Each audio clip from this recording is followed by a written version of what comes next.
In this video, shot in 1991, during a total eclipse of the sun, the television camera focused on a bright object in the sky. It then panned down to the roofs to establish the relative position and distance of the UFO. Here is the object on the film editor's screen.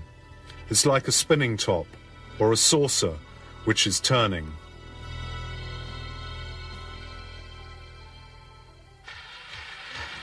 And now another UFO in the Mexican sky.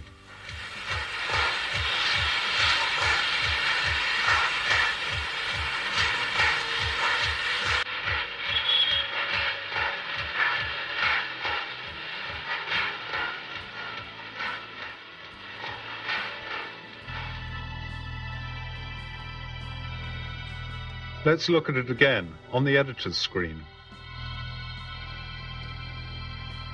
These are totally amazing images.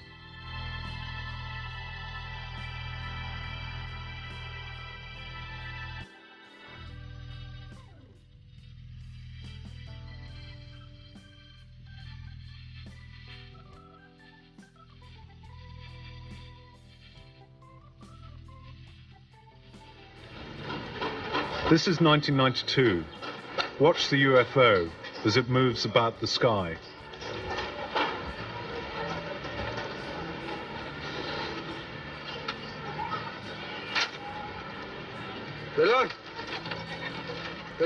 Here it is, captured closer.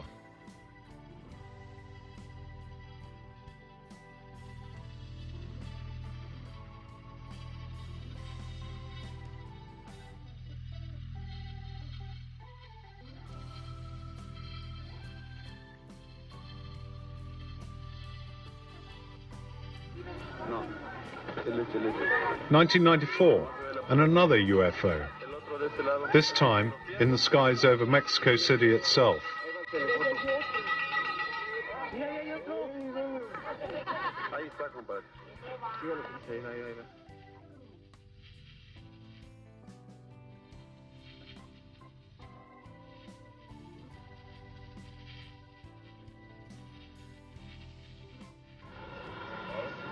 Sometimes the UFOs present themselves in formation, like this sighting in 1994.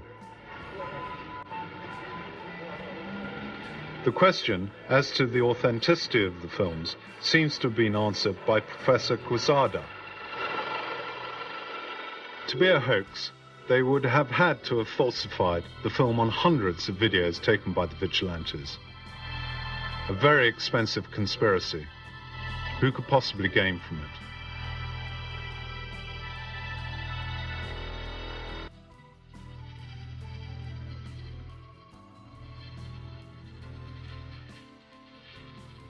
Here are still photographs taken by Paul Trent, a farmer in Oregon in 1950. These have been verified by military aviation laboratories in the USA. Here is a photo of a UFO taken in Germany and a thermographic analysis.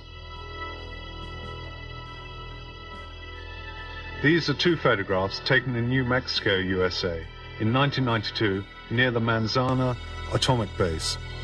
UFO sightings are common over these kind of facilities. And this is a long series of photos taken in 1987 by a Mr. and Mrs. Walton in the Gulf Breeze area of the USA. Some claim that they are a hoax, but examination of the photographs by a leading expert has confirmed their authenticity. I was confronted with the problem of, could this be real? It was hard to imagine that Mr. Walters could hoax photos and then have everybody else, have so many other witnesses agree with him. It would have to be a grand conspiracy. Or else, other people were seeing something and he was photographing it. In any case, I studied the photos very carefully. My conclusion is that all those sightings were real. It's important to remember that the same phenomenon was photographed in other countries at the same time.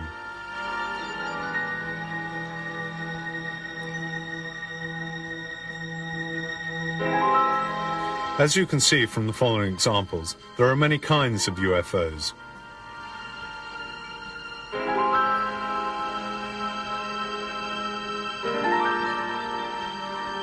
Another element in the study of UFOs is the examination of traces that are left on the ground where alleged sightings have taken place. Sometimes a whitish substance falls from the UFO. Its analysis has given some disconcerting results. Noi abbiamo analizzato queste tracce e che cosa abbiamo trovato? Due cose molto importanti. What have we found so far? Primo, che il terreno non era bruciato come There are two important things. tutta la storiografia degli UFO dice. The first was that the ground was not burnt as we thought. It was in fact crystallized by microwave radiation. The microwave in question would have been 50 million times stronger than an industrial oven. Imagine the power of it. Bene, noi per la prima volta siamo riusciti a riprodurre il fenomeno in laboratorio e a misurarlo. We managed to test the phenomenon in the laboratory. Galileo would have been proud of us. Quindi nessuno scienziato al mondo può più dire che noi. We demonstrated the cause of the crystallization, and nobody can say it isn't true, because we did it under laboratory conditions. We examined deposits formed on the ground by the UFOs, and these gave us some disconcerting results. In 1957, a deposit from a UFO was analyzed, and it was found to contain magnesium, a magnesium much heavier than anything known on Earth. It didn't have a nucleus, and it was really much heavier than our magnesium. It was definitely magnesium from space. The French, in 1967, found a similar deposit. And this was also magnesium, and it was much heavier than terrestrial magnesium. I have a simple conclusion from all of this, and other evidence. I'm absolutely convinced it was of extraterrestrial origin.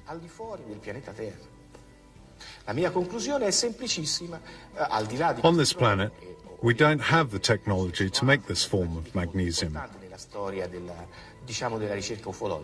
I'm convinced of this. Oggi siamo sicurissimi che il fenomeno è esogeno al pianeta Terra, cioè viene da fuori, è tecnologico, non è di nostra competenza, non lo sappiamo riprodurre. And what do the authorities say about UFOs? For many years, they've denied or ridiculed these stories, but their attitude has now partially changed. We saw a big object in the sky which we couldn't identify. It had very powerful lights, which directed at the ground. In 1989 and 1990, there were numerous sightings of a UFO in Belgium by more than 2,000 civilians and numerous police patrols. It was a triangular object with 3 lights at the top and 1 in the center. It was flying silently at very low altitude, just above the ground. This photograph of the object, complete with thermographic analysis, is a filmed sequence.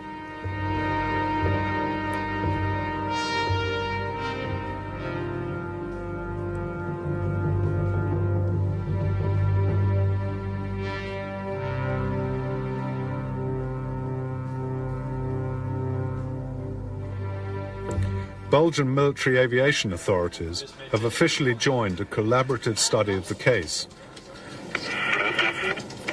After ground radar revealed the presence of the object, some jet fighters were scrambled to intercept the UFO, but without success, because the object performed some incredible maneuvers, demonstrating it was in some way guided. Was it an experimental military aircraft, like the stealth bomber? The US government has denied this possibility. The stealth bomber is also noisy, and the question is, why would a foreign experimental plane fly at low altitude over a densely populated area? Belgian Air Force General Charles de Bruer held a press conference on the 18th of December 1989 to confirm that they had intercepted UFOs. His written report states, "There were no signs of danger. The mystery of their origin remains, but the phenomena exists. It is real. A été contacté plusieurs fois pour demander s'ils avaient des observations au radar aussi. Et nous avons donc les deux radars ont... The UFO sighted over Belgium is very similar to that sighted over Ticino by our Swiss housewife, and the UFOs filmed over Pueblo in Mexico.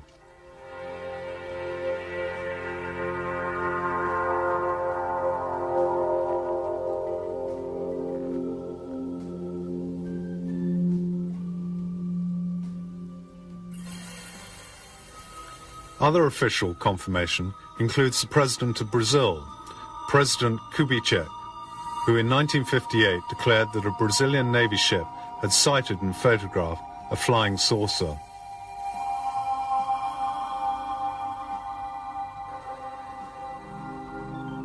These are the documents.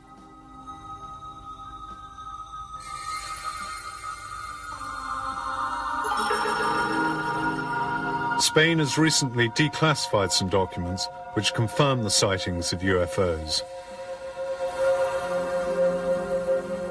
In June 1976, on the Canary Islands, hundreds of people saw a white light which emitted rays. It is written by a local military commander. In addition, there are accounts of humanoids being seen during UFO landings.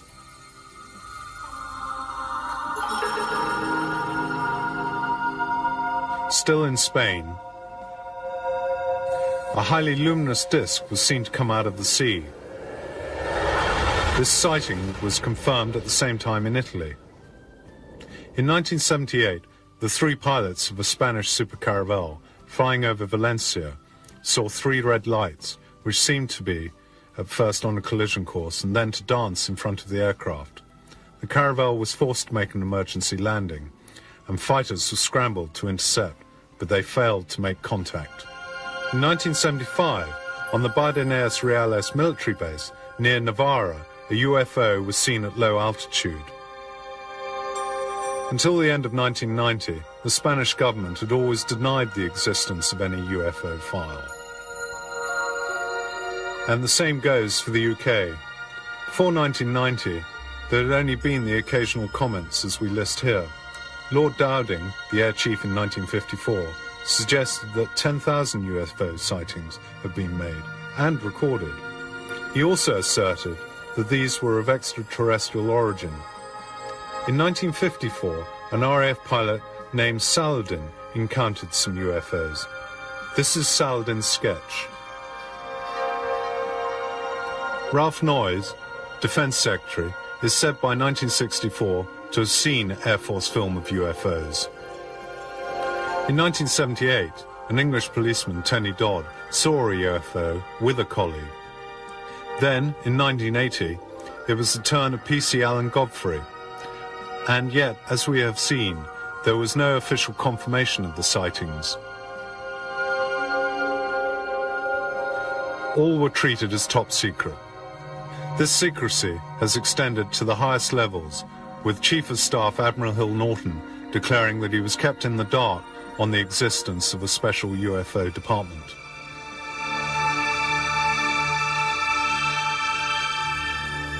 An exceptional case from Woodbridge in Suffolk involved what is believed to be a case of broken down UFO. Air Force police patrols who went to the spot described the object as metallic and resting on three legs, emitting a strong white light. As they got closer to the object, the engines of their cars cut out and the radio contact was lost. This is not science fiction. The episode is confirmed in a report by the Deputy Commander of the base, Lieutenant Colonel Charles Hoult. In it you can read that the next day, traces left by the object were found on the ground. According to the reports of the Air Force Patrol, 3 humanoids were seen to leave the UFO. They were approximately 1 meter tall, with big heads and dressed in silver. The commander of the base, General Gordon Williams, is reported to have said that the creatures seemed to communicate by a series of gestures and telepathy. This encounter has never been officially confirmed.